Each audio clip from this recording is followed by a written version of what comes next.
Bueno, buenas noches a todos. Espero que se encuentren muy bien. Pues hoy nos encontramos reunidos para otra de nuestras charlas en el grupo de interés en medicina física y rehabilitación. Hoy abordaremos el tema de herramientas para el tratamiento no farmacológico del dolor crónico no oncológico, sobre todo enfocado en fibromialgia. Y contamos con los siguientes expositores. Tenemos a la doctora Paula Constanza Ramírez, quien es médico general egresada de la Fundación Universitaria Sanitas. El siguiente expositor es Santiago Portilla Quintero, quien es médico general egresado de la Universidad Nacional de Colombia, y Luisa Fernanda Alzate Galvis, quien es estudiante de sexto semestre de enfermería de la Universidad Nacional de Colombia. Y como tutor docente tenemos al doctor Nitson Calambás, conocido por todos, que nos ha acompañado múltiples veces en estas reuniones, quien es especialista en medicina física y rehabilitación. Como tutor residente tenemos al doctor Cristian Felipe Melo, quien es residente de cuarto año de la especialización en medicina física y rehabilitación en la Universidad Nacional de Colombia. Entonces, sin más que decir, doy paso a los expositores para que iniciemos con la charla. Muchas gracias por la presentación. Entonces, en primer lugar, vamos a dar apertura al espacio abordando algunos conceptos que van a ser orientadores a lo largo de la sesión. Si quieres, puedes cambiar la diapositiva. Muchísimas gracias. Bueno, primero vamos a comenzar abordando el concepto del dolor. Cabe aclarar que la Asociación Internacional para el Estudio del Dolor en el año 2020 propone una actualización frente al concepto del dolor, el cual lo define como una experiencia sensorial y emocional desagradable asociada con o similar a un daño tisular real o potencial. Siguiente, porfa. Algo importante a considerar frente a esta actualización que realiza la Asociación Internacional para el Estudio del Dolor es principalmente que el dolor viene siendo definido como una experiencia personal de la persona. Por tanto, en primer lugar, la persona define el dolor según su experiencia propia. En segundo lugar, sabemos que con esto la manifestación del dolor no únicamente se va a dar de una manera, como por ejemplo de manera verbal. Pueden haber muchas maneras de ser manifestados. Asimismo, el dolor no únicamente se infiere a través de la actividad de neuronas sensoriales, sino que también puede ser explicado e incluso influenciado por factores biológicos, sociales y psicológicos. Siguiente, por favor. Ahora bien, el dolor nosotros lo podemos clasificar bien sea por su temporalidad, por su etiología o por su fisiopatología. Con respecto a su temporalidad, nosotros podemos hablar de un dolor agudo o un dolor crónico. Por su parte, el dolor crónico es aquel que persiste en un periodo superior a 3 meses, bien sea de manera constante o de manera intermitente, aun cuando exista una recuperación, bien sea de una lesión o de una enfermedad. Por su parte, cuando clasificamos el dolor dentro de esa etiología, llama la atención la clasificación que nos propone el CIE-11, la cual nos dice que el dolor crónico puede ser clasificado de dos maneras. En primer lugar, puede ser clasificado como el dolor crónico primario, el cual se considera propiamente como una enfermedad, y por otra parte, también se nos habla de un dolor crónico secundario, el cual es definido como un síntoma propiamente que se explica tras un proceso fisiopatológico. Siguiente, porfa. Ya cuando venimos hablando del dolor según su fisiopatología, lo podemos definir de tres maneras. En primer lugar, tenemos el dolor nociceptivo, el cual es producto de un daño tisular real o potencial del tejido nervioso, el cual a su vez puede ser somático o puede ser visceral. Por otra parte, también tenemos el dolor neuropático, el cual es secundado a una lesión o a un proceso fisiopatológico puntualmente a nivel del sistema nervioso somatosensorial, el cual a su vez se puede clasificar en central y periférico. Por otra parte, tenemos el dolor nociplástico, el cual es un dolor en donde la función de las vías sensoriales se encuentran alteradas sin que exista una lesión evidente o una enfermedad. Ya cuando hablamos propiamente de la fibromialgia, siguiente porfa. Cuando hablamos propiamente de la fibromialgia, el Colegio Americano de Reumatología define la fibromialgia como una enfermedad crónica, la cual no es ni inflamatoria y tampoco es autoinmune, que se caracteriza por dolor crónico musculoesquelético y generalizado. Sumado a ello, los síntomas no se explican por otra causa fisiopatológica.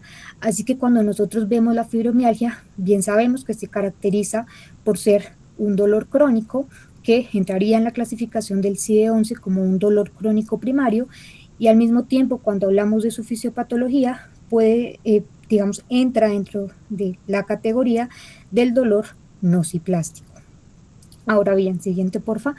¿Cuál es el panorama que tenemos tanto a nivel general como a nivel del país, acá en Colombia? A nivel global sabemos que su prevalencia es de 2 al 4% en la población general, y es mucho más incidente en mujeres que en hombres, manteniendo una relación 9:1. Asimismo, el grupo etario con mayor incidencia se ubica entre los 35 y los 60 años. Por su parte, en Colombia, los últimos datos que tenemos son del año 2021, en donde se evalúan a 6.393 personas, y tras este estudio se estima que la prevalencia de la fibromialgia en Colombia es del 0,72%. Ahora bien, vamos a abordar un poco más sobre las manifestaciones clínicas de lo que es la fibromialgia. Siguiente, por favor. Bueno, la fibromialgia generalmente se suele caracterizar como ese dolor generalizado, como esa fatiga también crónica y como todos los desórdenes que podamos encontrar en el sueño. Sin embargo, a pesar de que sí hace parte importante de las manifestaciones clínicas, también tenemos otro tipo de manifestaciones que a lo mejor en la valoración de manera inicial no se infieren inicialmente o no se relacionan propiamente con la fibromialgia, como por ejemplo algunos síntomas psiquiátricos como lo de la ansiedad, la depresión, también con de pronto algunos trastornos cognitivos como déficit de memoria, perdón, y dificultad para concentrarse. También podemos encontrar otro tipo de afecciones a nivel del sistema nervioso autónomo, como lo es la visión borrosa, la fotofobia, la xerostomía, y la hipotensión ortostática, que como les digo, a nivel inicial, cuando vemos un paciente con este tipo de sintomatologías, no lo solemos relacionar con la fibromialgia, sin embargo, hacen parte de este cuadro clínico. También podemos encontrar otro tipo de afecciones sistémicas, como por ejemplo desórdenes a nivel gastrointestinal, como por ejemplo dismenorrea en las mujeres, o como también la disuria. Ya por otra parte, siguiente porfa. Ya digamos, una vez conocemos un poco sobre la clínica del paciente, que puede ser muy generalizada y la podemos ver desde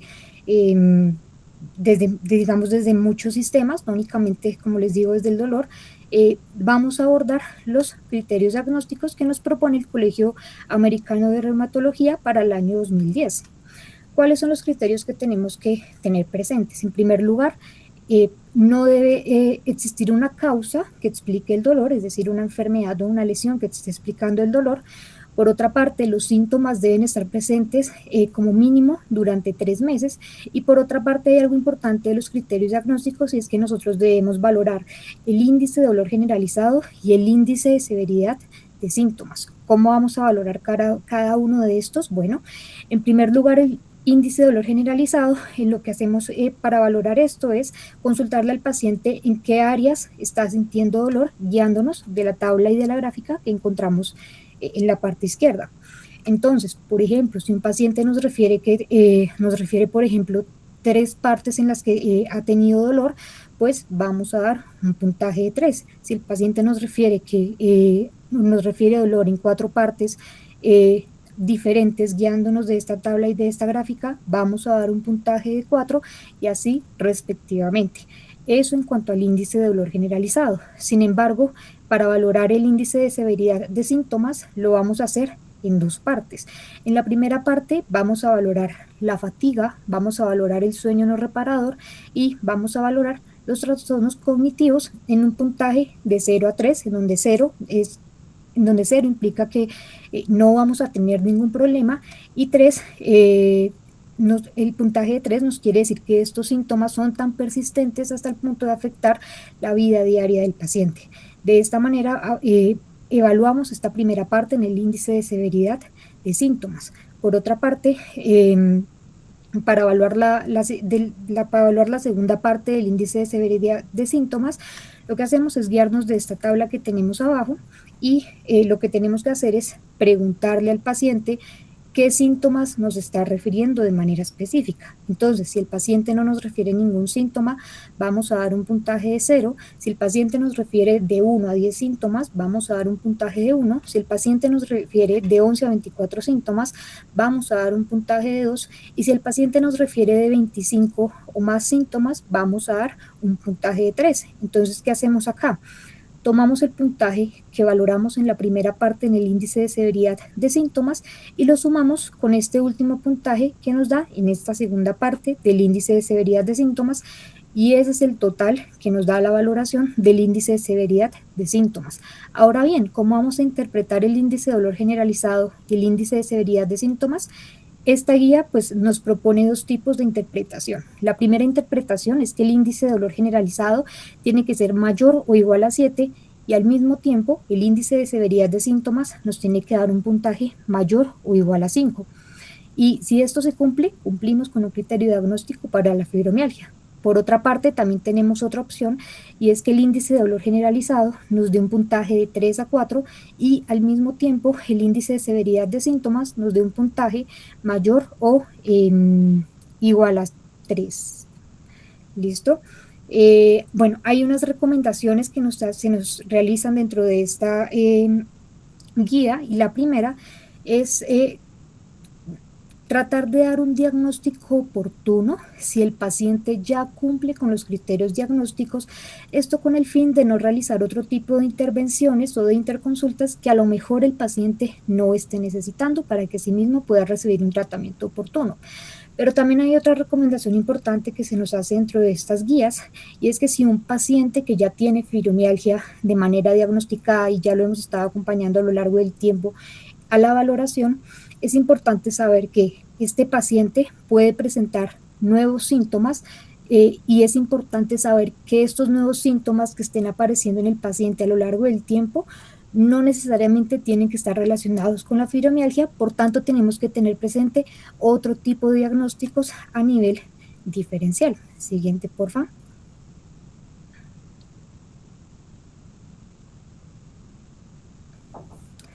Bueno, la fibromialgia a la clínica no suele ser muy clara, por tanto la podemos relacionar bien sea con enfermedades autoinmunes, con enfermedades malignas, con enfermedades musculares o con enfermedades de origen metabólico. Por tanto, es importante tener presente a la valoración que muchas veces nos podemos apoyar en pruebas de laboratorio o estudios de imágenes que nos ayuden a confirmar, más que a confirmar, nos ayuden a descartar una fibromialgia, porque en sí mismo la fibromialgia actualmente pues no cuenta con ningún estudio ni de laboratorio, ni tampoco ningún estudio de imagen que nos ayude a confirmarla, pero a través de otro tipo de exámenes que son propios de los diagnósticos diferenciales, sí podemos descartarla.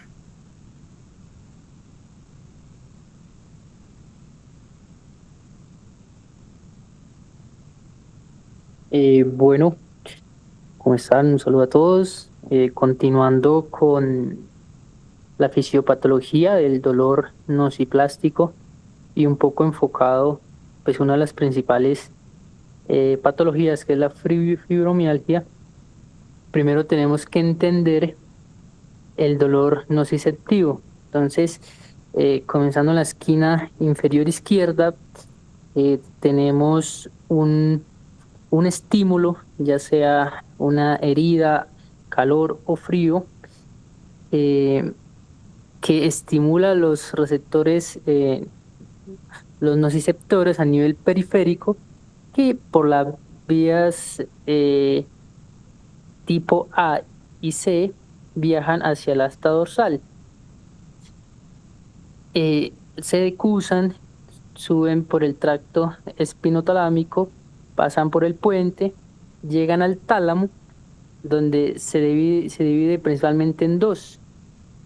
En la corteza somatosensorial, quien se encarga de la percepción del dolor, y en la corteza frontal, el sistema límbico y la ínsula, quien se encarga más de la ansiedad, el estrés, bueno, todos estos síntomas que requieren psicoterapia en el paciente. Y luego hay una vía descendente que se encarga de modular potencial de acción o esta estimulación del dolor. ¿Qué pasa cuando en el dolor nociplástico o en la fibromialgia? Que toda esta cadena de eventos está activada sin ningún, por así decirlo, sin ningún estímulo. Entonces, a nivel periférico, se ha descrito que hay una neuropatía de fibra pequeña, ¿sí? Que altera esos nociceptores y esas fibras tipo A y tipo C.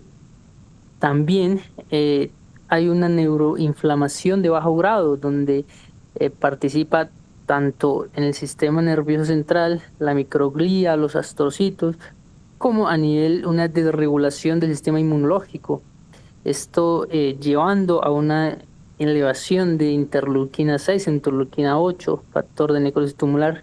Bueno, ya en la modulación hay una sobreestimulación de los receptores NMDA, ahí a nivel de la asta dorsal, principalmente el glutamato y la sustancia P, que son neurotransmisores excitatorios, y que esto a su vez llevan a una maladaptatividad de estos receptores, produciendo algo que se llama la sensibilización central. Sí, que es muy importante también porque sigue generando el estímulo hacia el tracto espinotalámico. Y en la vía descendente también hay una desregulación de la vía descendente, ya que hay importante está la noradrenalina, la serotonina, la dopamina y los opioides endógenos que bajan desde la sustancia periaqueductal hacia la asta dorsal para inhibir los receptores NMDA, y también hay desregulación en la fibromialgia. Entonces, en todas estas como niveles, tanto superior, medio y periférico, hay una alteración, ¿sí? Y por eso es importante en cada nivel las intervenciones que vamos a mencionar. Por ejemplo, el ejercicio actúa prácticamente en todas estas alteraciones que hay. Los gabapentinoides es más en el receptor NMDA. Los inhibidores de la recaptación de serotonina y noradrenalina es más para mejorar esa vía descendente de modulación del dolor. Y pues ya a nivel de la corteza frontal ya está la psicoterapia, la educación, que son como los pilares fundamentales en el manejo de este tipo de dolor. ¿Listo? Siguiente, por favor. Bueno, aquí ya es como para mencionar que además pues de los neurotransmisores, está todo el sistema inmunológico, los linfocitos B, T, bueno, los neutrófilos, etcétera. Siguiente, por favor. Hay unos factores de riesgo para el dolor nociplástico. Están los no modificables, y a nivel genético hay unos polimorfismos en algunos genes, como la serotonina, inclusive la degradación de las catecolaminas. El sexo pues es más prominente en el sexo femenino, la edad, traumas en la infancia, en la adolescencia, que también conlleva un estrés crónico, un bajo estado socioeconómico. Y los modificables, que es donde más se centra como la terapia, está la catastrofización del dolor, los pensamientos negativos, está la kinesofobia, el dolor, el miedo a hacer ejercicio, al sedentarismo, obesidad, trastornos de sueño, depresión, ansiedad, estrés crónico, multimorbilidad, fragilidad y tabaquismo. Estos son como los factores que principalmente se debe enfocar para manejar este tipo de dolor. Siguiente, por favor. Bueno, para el manejo, la evidencia actual, pues como ya hemos mencionado en anteriores charlas, se recomienda un enfoque biopsicosocial, que es pues una interacción continua y bidireccional entre lo biológico, lo psicológico, pues y lo social. Entonces, como ya lo acabé de mencionar, en la fibromialgia ya es real que tenemos un componente biológico, toda su alteración en la vía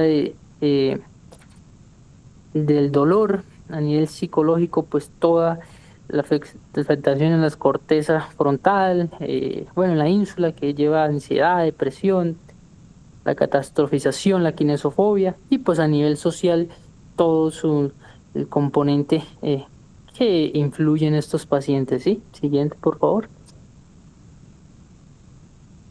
Y para ello, pues requiere un enfoque multidisciplinario, ¿sí? Donde tenemos manejo farmacológico y no farmacológico, que como les decía, es el pilar fundamental en el manejo de esta patología.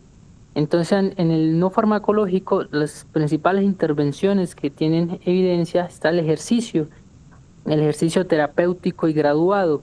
También está la educación en la neurociencia del dolor y la psicoterapia, eh, como la terapia cognitiva conductual, el mindfulness y terapia de aceptación. Esos son como las tres principales que tienen más evidencia. Otras intervenciones, pues, está la higiene del sueño, hidroterapia, terapia ocupacional, liberación miofacial, acupuntura, entre otras. Y a nivel farmacológico, principalmente tenemos los tres grupos principales: los inhibidores de la recaptación de serotonina y norepinefrina, los gabapentinoides y los antidepresivos tricíclicos. Siguiente, por favor. Bueno, eh, solo por mencionar el manejo farmacológico en los inhibidores de la recaptación de serotonina, el principal y no adrenalina, el principal es la duloxetina. Eh, Generalmente se inicia a dosis bajas y las metas de 60 miligramos. En los gabapentinoides, el principal es la pregabalina. Eh, También estos pacientes pues requieren unas dosis, se ha descrito unas dosis altas, ¿sí? En consulta usualmente nosotros más de 75 miligramos no llegamos, ¿sí? Pues es de medicina general, pero se ha descrito pues que la dosis meta es de 150, 450, inclusive 600 en algunos artículos como lo mencionan. Pues de los antidepresivos tricíclicos, el principal es ahí la amitriptilina, también a dosis bajas. Siguiente, por favor.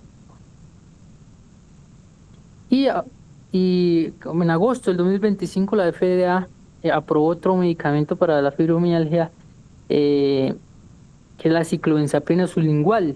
Es un bloqueador de los receptores HT2A, histamina y muscarínicos, que generalmente está escrito que dosis antes de dormir mejoran el dolor en este tipo de pacientes, principalmente por su absorción que salta el paso hepático.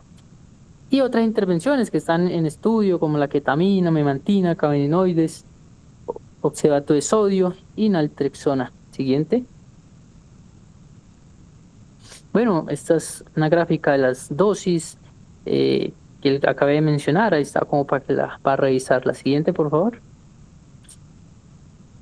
Bueno, ya hablando de la educación en la neurociencia del dolor, es como donde más se debe enfatizar, ¿sí? Desde la consulta, y pues ya que esta nos permite que el paciente entienda toda la fisiopatología que está detrás de este dolor nociplástico, ¿sí? Y hay que explicar pues todo lo que acabé de mencionar, los factores que modulan este dolor, el rol del cerebro en este tipo de dolor, y quitar pensamientos que los pacientes tienen, como que el cuerpo, por ejemplo, se está dañando, o que este dolor, mejor dicho, se están muriendo prácticamente por el dolor, ¿sí? Es quitar eh, estos pensamientos negativos que tienen los pacientes y educar. Esto ayuda a la adherencia del paciente en todo el proceso, ¿sí? Siguiente, por favor. Entonces, la educación de la neurociencia al dolor al paciente se ha escrito que mejora la catastroficación, perdón, la kinesofobia, la, la amenaza percibida de estos pacientes que están siempre irritables, y pues mejora la adherencia y la participación activa en este tipo de programas. Eh, Inclusive hay estudios que refieren que la educación tiene que hacerse en 2 sesiones, ¿sí? De 40 minutos, no solamente en una consulta que demora prácticamente 20, 15 minutos. Siguiente, por favor. Esto es un metaanálisis, uno de los metaanálisis más importantes que encontramos, donde hicieron una búsqueda de ensayos clínicos aleatorizados de 16.257, eligieron 167 en personas con fibromialgia mayores de 16 años. La intervención era qué tan efectivo estas intervenciones no farmacológicas mejoraban el dolor, la fatiga, el sueño y la depresión. En este estudio encontraron que la educación generalmente mejoraba la fatiga en este tipo de pacientes. Siguiente, por favor. Bueno, hablando ya de otro pilar importante, el ejercicio. eh, el ejercicio, pues como lo que voy a mencionar, tiene que ser graduado, y los principales ejercicios que tienen mayor evidencia es el ejercicio aeróbico, ya sea caminata, elíptica, natación, fortalecimiento muscular, la combinación de ambas, y otros ejercicios de mente-cuerpo como el yoga, tai chi y pilates.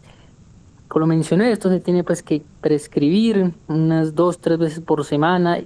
Idealmente comenzar con sesiones cortas de 15, 20 minutos, de acuerdo a lo que lo tolera el paciente, y llegar a una meta de 45 minutos por sesión, y que tiene que ser una intensidad de leve a moderada, con una del 50 a 60%, una frecuencia cardíaca máxima. Siguiente, por favor.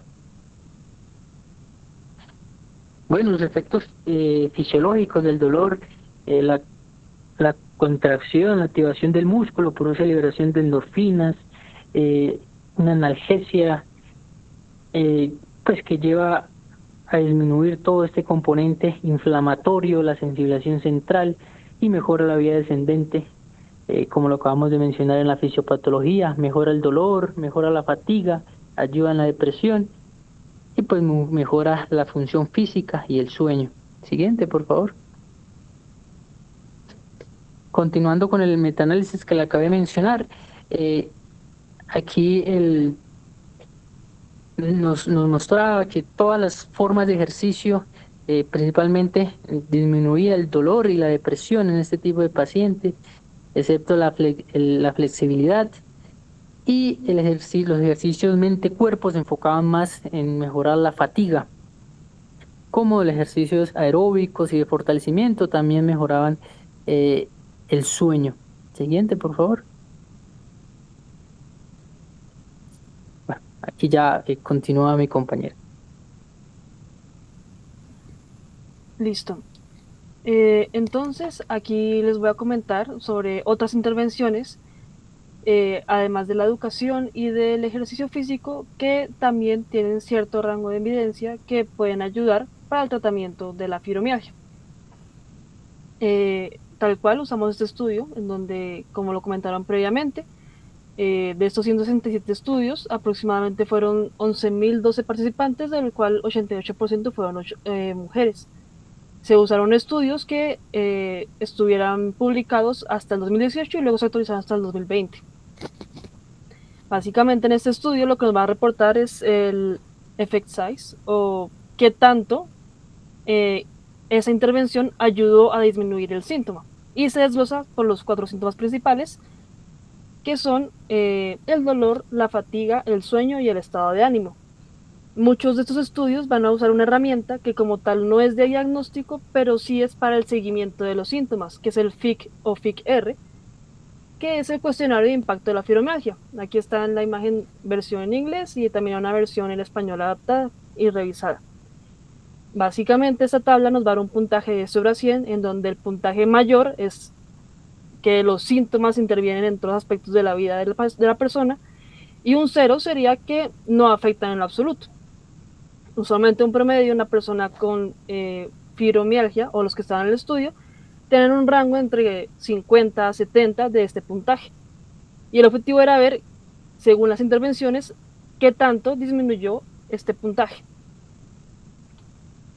Esta es la versión en español, en donde aquí, pues para comentar rápidamente, se puede ver una escala que se puede realizar rápido por el paciente durante una consulta, con preguntas sencillas como para ver si durante esa semana pudo ir a comprar, pudo lavar la ropa, pudo salir de la casa, pudo ir a trabajar, cómo se sintió el dolor, si le incomodó o si le intervino para hacer alguna actividad. Entonces, otra intervención fuera de la actividad física y de la educación es el tratamiento psicológico. Específicamente en este estudio se centraron en 2 terapias principales, que sería la terapia cognitivo-conductual y el mindfulness, o lo que se conoce como atención plena. Aquí pueden ver en la tabla subrayado, básicamente para entender, entre más negativo esté un número, es que mejor intervino, o sea que más disminuyó el síntoma. Desde ahí podemos ver que en general el tratamiento psicológico ayuda para disminuir el sueño, es decir, para mejorar el insomnio,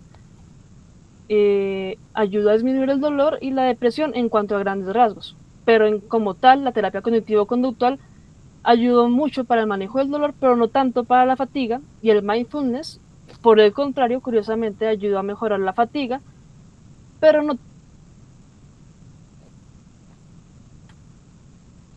Aquí viene otro tratamiento que también es algo curioso que quería comentar, y es que usualmente este tipo de intervenciones no se pueden comparar con un placebo, como uno haría con un medicamento, y lo que hicieron en el caso de la acupuntura fue compararlos contra el tratamiento simulado en 6 estudios y el tratamiento usual en otros 2 estudios.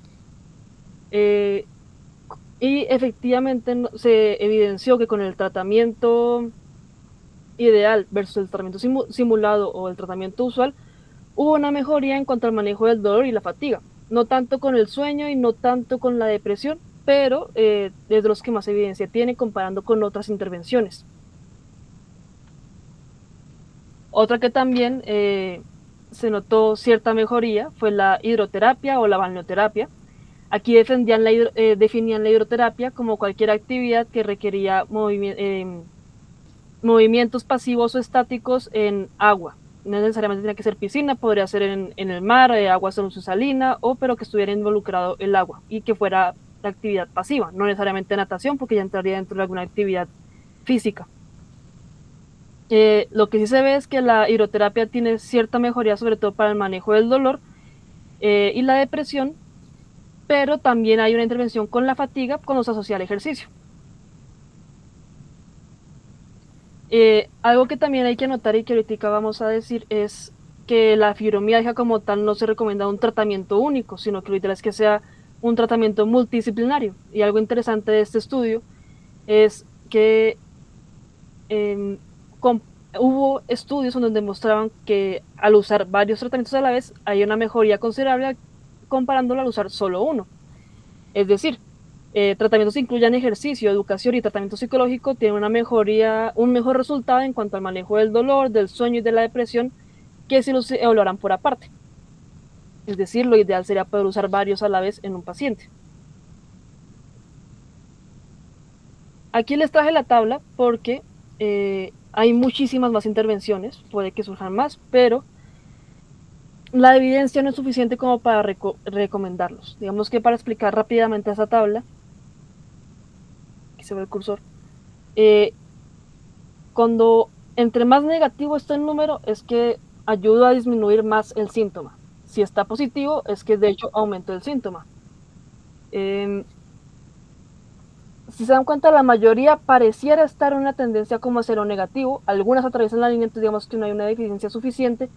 Y los que uno ve más alejados son los que ni siquiera tienen un porcentaje de heterogeneidad, porque no hay suficientes estudios. Por ejemplo, aquí podemos ver la crioterapia, es bastante negativo, pero es que solamente hay un estudio, entonces no hay heterogeneidad para saber si efectivamente es algo consistente o solamente fue justo ese estudio en el cual funcionó. Otras cosas que también se pueden ver como la terapia láser o la electroterapia, digamos que están negativos, pero es que no hay otro estudio para comparar. Entonces no podemos saber si efectivamente funciona o no. Y por eso que estas intervenciones se ven eh, que es una lista larga, pero no se puede asegurar de que funcionen o no, requiere más estudios. Todas estas de por acá. Por ejemplo, la acupuntura tiene un valor presentemente negativo, pero tiene un gran rango de heterogeneidad. ¿Por qué se puede explicar esto? Porque efectivamente la fibromialgia es una patología, como lo vimos previamente, muy amplia. Tiene varios tipos de síntomas que son difíciles de medir, que uno no puede medir con un valor de laboratorio. Entonces, por eso es que es muy común ver un porcentaje de heterogeneidad amplio. En conclusión, como tal, todas estas intervenciones hay que tener en cuenta que esto no se va a ver una mejoría en 1 o 2 semanas. Al igual que el ejercicio, la hidroterapia, la acupuntura, la mejoría en los síntomas tienden a verse entre aproximadamente 2 a 3 meses. Entonces, la recomendación que indicaban en el estudio y que se recomienda es hacer un monitoreo continuo del paciente, ojalá cada 2 o 3 meses, para evaluar cuál intervención ayuda a mejorar el síntoma, cómo está actualmente el paciente y cuáles se pueden continuar o mejor cambiar. En general, el tratamiento psicológico ayudó para el manejo del dolor, sueño y depresión, pero no tanto con la fatiga. Y por el contrario, la educación ayuda sobre todo para la fatiga y para comprender la enfermedad, pero no va a ayudar mucho para el manejo del dolor, el sueño o la depresión. En general, cualquier tipo de ejercicio ayuda para el dolor y la depresión. Ejercicios de fortalecimiento ayudan sobre todo para manejar la fatiga y el sueño. Ejercicios de cuerpo-mente también para la fatiga y el sueño, y el aeróbico también. Por ahora, intervenciones con evidencia baja, las que se acaba de mostrar que todavía no hay suficientes estudios, pero en cuanto a manejo farmacológico, lo ideal no sería usar medicamentos opioides, va a empeorar la sensibilización central y solamente, digamos que es un alivio a muy corto plazo, que no va a mejorar a largo plazo el desarrollo de la enfermedad. AINES y paracetamol tampoco funcionan mucho para ese tipo de dolor. Las terapias únicas como tal no se recomiendan porque la que mejor evidencia tiene es usar un manejo multidisciplinario. Uno no va a ver una mejoría, o por ahora no hay estudios que recomienden una gran mejoría solamente usando TENS o solo ultrasonido o solo hidroterapia, sino un manejo completo. Intervenciones procedimentales, por ahora no hay estudio y de hecho tiende a empeorar los síntomas.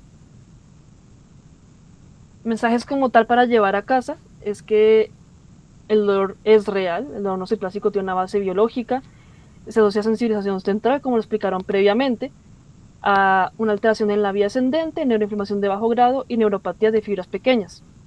El enfoque es biopsicosocial y multimodal, multidisciplinario, y lo ideal es que como primera línea el manejo sea no farmacológico, enfocándose en factores modificables como el estrés, sueño, sedentarismo, catastrofismo, y lo principal como tal sería individualizar el tratamiento según el síntoma predominante de cada paciente.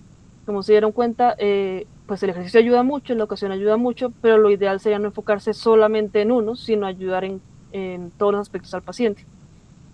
Y principalmente evitar solo una terapia, es decir, solamente formular hidroterapia y ya, o solamente formular duloxetina y listo, sino hacer un seguimiento integral y multidisciplinario. Y ya, eso sería todo por ahora.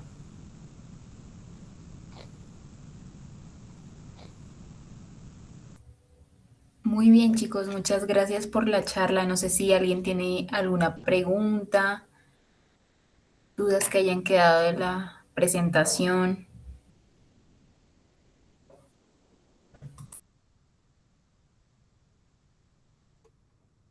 Hola, buenas noches a todos. Buenas noches, profe. Buenas noches. Muchas gracias a los expositores por su excelente presentación. Esta patología que hemos acabado de ver, pues es una patología que es relativamente frecuente y a veces también puede ser una gran simuladora, ¿no? Entonces, yo pienso que para poder llegar al diagnóstico de fibromialgia, toca que primero vencer otros diagnósticos posibles como pueden ser la parte del reumatismo de tejidos blandos, la misma depresión, la misma apnea del sueño, la misma diabetes o prediabetes que pueden simular muchos de estos síntomas. Entonces, por ejemplo, la experiencia que yo tengo es que llegan a consulta muchos pacientes con diagnóstico de fibromialgia y vienen remitidos de otras especialidades a la consulta de fisiatría de rehabilitación.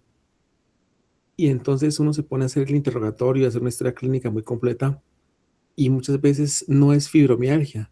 Y la fibromialgia también tiene un contexto psicológico muy poderoso en el cual el paciente va a sentirse en un estado de minusvalía y se va a sentir como relegado a su enfermedad y va a ser mucho más complejo hacer todo el proceso de que ese paciente vaya mejorando.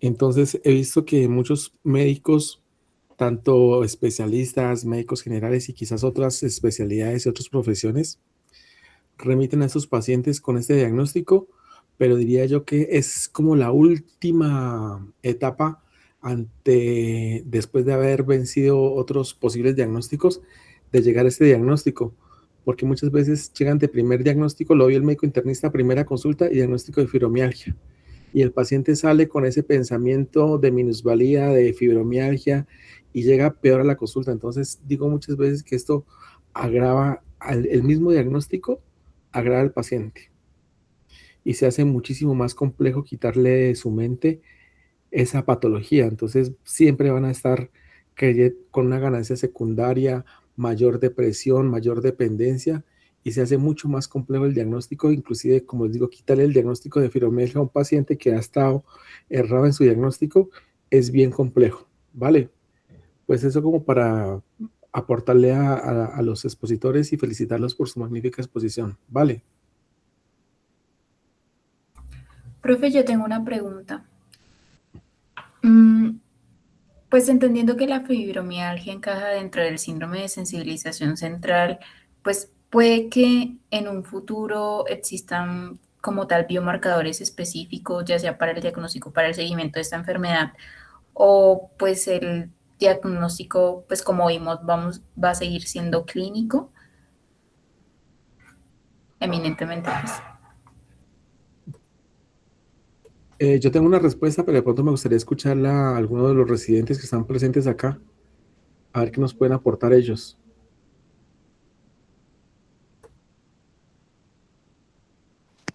Sí, profe, pues eventualmente ese es como el futuro, ¿no? Como identificar cuáles son los marcadores de inflamación de bajo grado, cosas que puedan como complementarle a uno el diagnóstico y que pues quizás en un futuro no sea un diagnóstico de exclusión, sino que desde el comienzo uno pueda ya tener como más claro si hay algo que le oriente desde el principio a la fibromialgia, pues diría yo.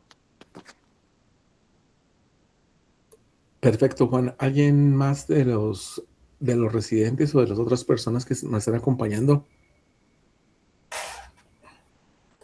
Doc, pues yo ahí revisé así como complementando lo que dijo el doctor. Inclusive como hay estudios que ya han demostrado, como lo mencioné, mutaciones en algunos genes, como degradación de las catecolaminas o el transporte de la serotonina, que inclusive se podrían captar antes y que estos pacientes tienen la predisposición a tener más dolor y a presentar más a convertirse el dolor en dolor nociplástico, ¿sí? Entonces, como ese es como el camino pues entiendo, ¿sí? Desde el diagnóstico más como el paraclínico, sí, señor. Muchas gracias, Santiago, por tu aporte. Pero dentro de mi experiencia, yo pienso que es muy complejo llegar a un marcador diagnóstico en esta patología, ¿no? Yo pienso que por el momento, y diría yo que por muchos tiempos adelante que vamos a tener, va a estar lejana esa posibilidad de determinar un factor, un marcador que nos pueda ayudar a definir el diagnóstico. La verdad, yo lo veo muy lejos y por eso yo diría que en el momento el diagnóstico es meramente clínico, ¿vale? Y otro aporte que de pronto iba a hacer para los participantes es que muchas veces la fibromialgia se convierte en mucho manejo farmacológico, ¿no? Entonces, como decía el doctor Santiago, la parte de pregabalina, de medicamentos antipsiquiátricos, de psiquiátricos de antidepresivos, es muy común verlos en esos pacientes. Y nuevamente, retirarlos en esos pacientes que tienen el diagnóstico es bien complejo. Y tener en cuenta las interacciones que pueden haber entre la pregabalina y los antidepresivos trecíclicos, ¿no? Porque muchas veces no la tenemos en cuenta y eso puede ser llevar a mayor deterioro en el paciente. Y tan solo la pregabalina puede inducir síntomas negativos, y la pregabalina también puede estar asociado a los suicidios, ¿no? Entonces, tener en cuenta esa posibilidad. Perfecto. Yuri Goretti está levantando la mano, entonces para escuchar su comentario. Buenas noches. Como para complementar, importante tener en cuenta que estos pacientes pues tienen muy alto riesgo de generar dependencia a muchas cosas, sobre todo a medicamentos. Entonces, tener en cuenta que esos pacientes no se benefician del uso de opioides. Entonces, muchas veces vamos y encontramos pacientes con tramal y sus diferentes combinaciones y pues quitarle primero al paciente esto y dos, explicarle y hacerle entender el por qué. Ya de base empezamos pues con controversia y una comunicación poco asertiva, entonces como para tenerlo en cuenta.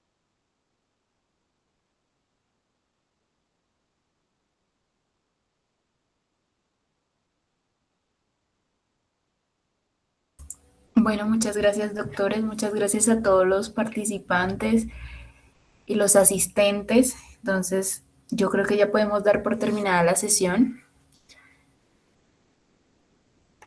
Karina, muchísimas gracias por la invitación. A todas las personas que han estado conectadas, también muchísimas gracias por su participación. Gracias, muchas gracias. Muchas gracias.